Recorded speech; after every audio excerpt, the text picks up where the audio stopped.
अस्सलामुअलैकुम and good afternoon my dear brother and sisters. मैं उम्मीद करता हूं कि आप सब लोग खैरियत से होंगे।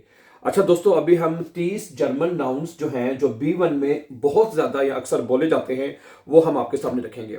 जैसा कि आप जानते हैं कि जो नाउन्स हैं, जिनको जर्मन जुबान में नोमन कहते हैं, उनके साथ हमेशा आर्टिकल लिखे जाते हैं। ठीक है, ओके। तो B1 के जो नाउन्स हैं या नोमन हैं, वो भी आपको ज़रूर पता होने चाहिए। अच्छा, पहला नाउन आपके सामने अगर मैं आपसे पूछूं कि जो पेशा है, पेशा जो है, उसको जर्मन जुबान में क्या कहते हैं? उसको जर्मन जुबान में कहते हैं, क्या कहते हैं? देयर बेरूफ। ठीक है, देयर बेरूफ। ठीक है। और आपको पता है, किसी भी नाउन को या नोमन को जब प्लूरल में लिखते हैं तो उस प्लूरल में हमेशा दी आर्टिकल लिखा जाता है। ठीक है, तो ये बनेगा दी बेरूफे। है, क्या बनेगा? दी बेरूफे। ठीक है, देयर बेरूफ, दी बेरूफे। अच्छा, उसके बाद अगला लफ्ज है दी एरफारुंग। है, दी एरफारुंग। एरफारुंग, इसका मतलब होता है एक्सपीरियंस। ठीक है, तजर्बा। अगर इसको प्लूरल में लिखेंगे दी एरफारुंगन। ठीक है, क्या बनेगा आपका? दी एरफारुंगन। ठीक है, एरफारुंगन। ओके जी, ठीक है, क्या बना? दी एरफारुंग, दी एरफारुंगन। ठीक है जी। अच्छा, उसके बाद है नतीजा। नतीजा या रिजल्ट को जर्मन जुबान में कहते हैं एरगेबनिस। क्या कहते हैं? एरगेबनिस। एरगेबनिस नतीजे को कहते हैं। ठीक है, और इसका आर्टिकल क्या होता है बना? इसका आर्टिकल होता है दस, दस एरगेबनिस। ठीक है, और प्लूरल में आप लिखेंगे इसका दी एरगेबनिस। क्या बनेगा? ठीक है, दी एरगेबनिस। ठीक है, इसका मतलब होता है नताइज, रिजल्ट्स। ठीक है, एरगेबनिस का मतलब होता है नतीजा, और दी एरगेबनिस से नताइज। अच्छा, उसके बाद अगला लफ्ज है कामयाबी। कामयाबी को जर्मन जुबान में कहते हैं देयर एरफोल्क। एरफोल्क कहते हैं। ठीक है, एरफोल्क। ठीक है, और कामयाबी प्लूरल में लिखेंगे दी एरफोल्गे।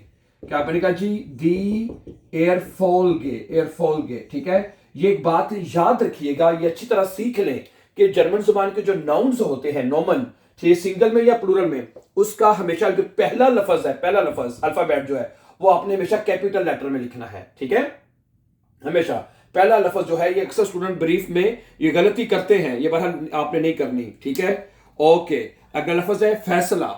फैसले को जर्मन जुबान में कहते हैं एंटशाइडुंग। क्या बोलते हैं? एंटशाइडुंग। एंटशाइडुंग। ओके, इसका आर्टिकल होता है दी एंटशाइडुंग। ठीक है, और प्लूरल में बनेगा दी एंटशाइडुंगन। हाँ जी, प्लूरल में आप इसको लिखेंगे दी एंटशाइडुंगन। ठीक है जी, दी एंटशाइडुंगन, दी एंटशाइडुंग, दी एंटशाइडुंगन। सही है, ओके। अगला लफ्ज है म्यूग्लिशकाइट। दी म्यूग्लिशकाइट का मतलब क्या होता है पता है? दी यानी इम्कान को कहते हैं, इम्कान है या अपॉर्चुनिटी। म्यूग्लिशकाइट। ठीक है, इसका आर्टिकल दी होता है, दी म्यूग्लिशकाइट। और प्लूरल में बनेगा, प्लूरल में तो हमेशा दी आर्टिकल होता है। ठीक है, प्लूरल में बनेगा दी म्यूग्लिशकाइटन। दी म्यूग्लिशकाइटन। हाँ जी, दी म्यूग्लिशकाइट, और प्लूरल में बनेगा दी म्यूग्लिशकाइटन। इसका मतलब होता है इम्कान। इम्कान है, और जमा में बनेगा इम्कानात। है जी, प्लूरल में इम्कानात होगा। अच्छा जी, अगला लफ्ज है रवैया। रवैये को जर्मन जुबान में कहते हैं फिरहाल्टन। क्या बोलते हैं? फिरहाल्टन। फिरहाल्टन, और इसका आर्टिकल होता है दस, दस फिरहाल्टन। ठीक है, इसकी प्लूरल नहीं है। ओके, फिरहाल्टन की प्लूरल नहीं है, काइंड प्लूरल। ठीक है, ओके, जिसकी प्लूरल नहीं है उसका हम लिखेंगे खाइन। खाइन प्लूरल है, खाइन प्लूरल, किसका प्लूरल नहीं है। ओके, अच्छा जी, अगला लफ्ज है मैं आपके सामने जो रखना चाहता हूं, वो है तजवीज।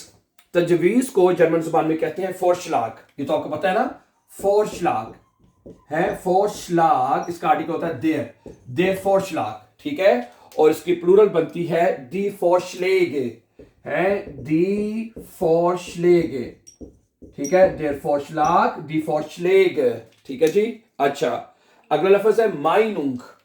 है, माइनुंग। माइनुंग का मतलब होता है राय। इसका आर्टिकल दी होता है, दी माइनुंग। ठीक है, और प्लूरल में बनेगा दी माइनुंगन। हाँ जी, क्या बनेगा जी? दी माइनुंगन। दी माइनुंग, दी माइनुंगन यानी राय, ओपिनियंस। अच्छा, अगला लफ्ज है अंगेबोट, पेशकश है। पेशकश को जर्मन जुबान में कहते हैं अंगेबोट। अंगेबोट है, ये अक्सर सुना होगा आपने। उसका आर्टिकल 10 है, 10 अंगेबोट, ठीक है।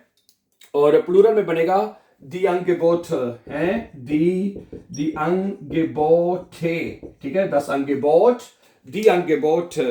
अच्छा, उसके बाद है कॉन्ट्रैक्ट या मुआहदा। जो मुआहदा होता है उसको जर्मन जुबान में कहते हैं दे फेट्राग। क्या कहते हैं? उसका आर्टिकल दे है फेट्राग, फेट्राग, फेट्राग है, दे फेट्राग। ओके, जब कॉन्ट्रैक्ट ज्यादा है, ठीक है, तो उसकी प्लूरल बनेगी दी फेट्रेग, दी फेट्रेग है उमलाउट के साथ, दे फोट्राग, दी फेट्रेग। हाँ जी। अच्छा, अगला लफ्ज है सोल्यूशन या हल। हल को जर्मन जुबान में कहते हैं ल्यूजुंग। क्या कहते हैं? ल्यूजुंग है। इसका आर्टिकल होता है दी ल्यूजुंग, ठीक है। और हल अगर ज्यादा है, सोल्यूशन ज्यादा है, इसकी प्लूरल बनेगी दी ल्यूजुंगन, ठीक है, दी ल्यूजुंगन, ठीक है। क्या लफ्ज बनेगा जी? दी ल्यूजुंग, ल्यूजुंग, दी ल्यूजुंगन, ठीक है। ओके, अगला लफ्ज है वजह। वजह को जर्मन जुबान में कहते हैं उर्जाखे।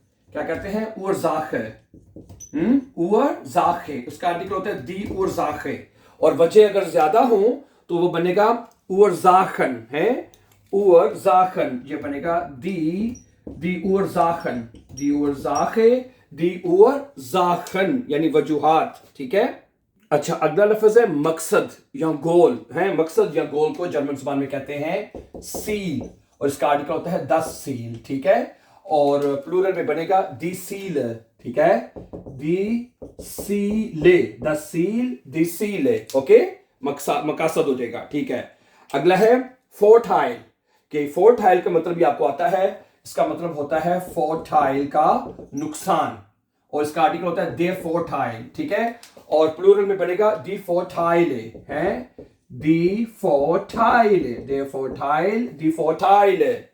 ओके, उसके बाद है कारकर्दगी को जर्मन जुबान में कहते हैं लाइस्टुंग है, दी लाइस्टुंग है। क्या कहते हैं? लाइस्टुंग। ओके, इसका आर्टिकल दी है, दी लाइस्टुंग। ओके, और प्लूरल में बनेगा दी लाइस्टुंगन, दी लाइस्टुंगन ना, दी लाइस्टुंग, दी लाइस्टुंगन, ठीक है। ओके, उसके बाद है जिम्मेदारी। ये भी बड़ा इंपॉर्टेंट लफ्ज है। जिम्मेदारी को जर्मन जुबान में कहते हैं फेयरअंटवॉर्टुंग, फेयरअंटवॉर्टुंग है। और इसका आर्टिकल होता है दी फेयरअंटवॉर्टुंग, ठीक है। और जिम्मेदारी की जो प्लूरल है वो बनेगी फेयरअंटवॉर्टुंगन, फेयरअंटवॉर्टुंगन, फेयरअंटवॉर्टुंगन ना। और इसका प्लूरल में हमेशा दी आर्टिकल होता है, ठीक है, दी फेयरअंटवॉर्टुंगन, ठीक है।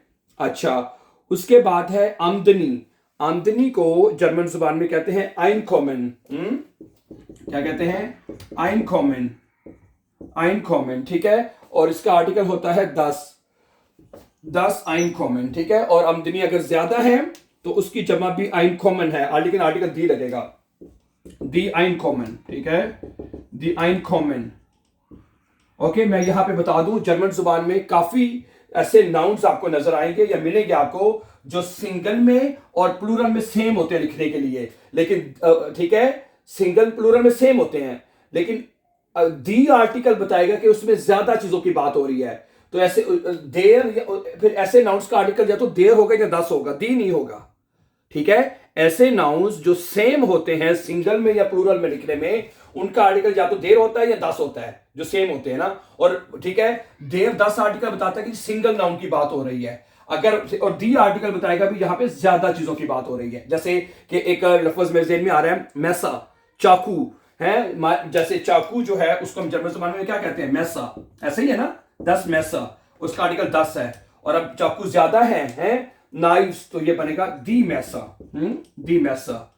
ओके, ठीक है। तो यानी कि 10 मैसा, दी मैसा, यानी कि 10 मैसा का मतलब है एक चाकू की बात हो रही है, और दी आर्टिकल का मतलब होगा कि इसके ज्यादा चीजों की बात हो रही है, ठीक है।